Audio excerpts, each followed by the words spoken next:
After a string of less than excellent outings, Pixar is back in a big way with its latest release, which premiered worldwide on June 19, 2015. The Pete Docter computer animated comedy was produced on a budget of $175 million, and even though it's a totally unique property without ties to any existing franchise, I have full confidence it'll make a sizable profit. The comfortably paced 94-minute feature follows the trials and tribulations of 5 entities that represent a little girl's core emotions as she navigates the life-altering turbulence after a cross-country move. The PG-rated story bounces between these parallel narratives, one of an 11-year-old forced to deal with being away from everything she's ever known, and the other thread unravels inside her own mind as her emotions struggle to put back together her crumbling personality. Although the concept of visualizing actual emotions as controllers inside someone's brain is similar to the decades-old Fox sitcom Herman's Head, this family-friendly plot is more exciting and more ambitious. Amy Poehler leads the group as the energetic voice of joy. Her upbeat enthusiasm really brings her colorful blue-haired character to life, constantly reminding her colleagues to think positive.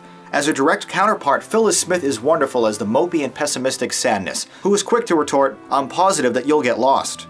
In slightly smaller roles, Bill Hader plays a paranoid interpretation of fear, Mindy Kaling contemptuously represents disgust, while Lewis Black is terrific in the appropriately cast role of anger. You know what I've realized? Riley hasn't had lunch, remember? Hey, I saw a pizza place down the street. Maybe we could try that. Pizza sounds delicious. Pizza? Yes, pizza. Right on, that's good.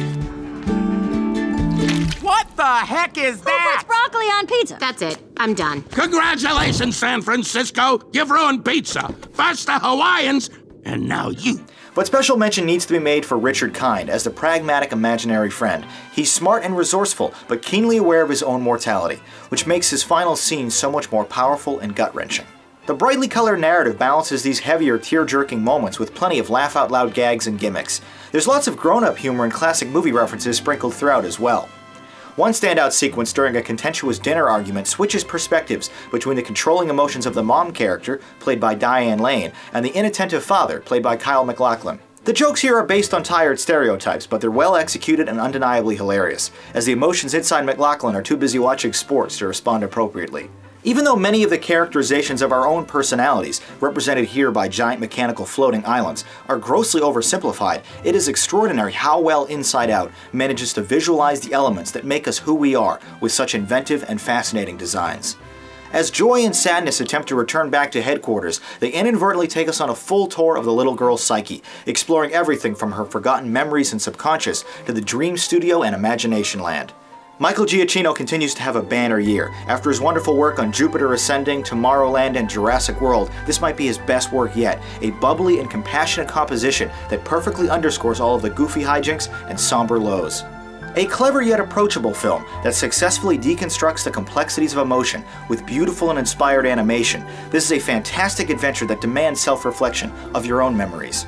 The experience should leave audiences of all ages laughing, crying, and wondering about who we really are inside our own minds. Often metaphorical and playful, the movie works because it understands human behavior so effortlessly, with every reaction and outburst ringing true. Although following a slightly older girl may have allowed for an even more interesting set of dilemmas, Inside Out remains a gorgeously realized emotional examination of emotions. Basically perfect, I have no trouble scoring this a 10 out of 10. Please stop complaining about sequels and reboots and support this film. Pixar has definitely done it again.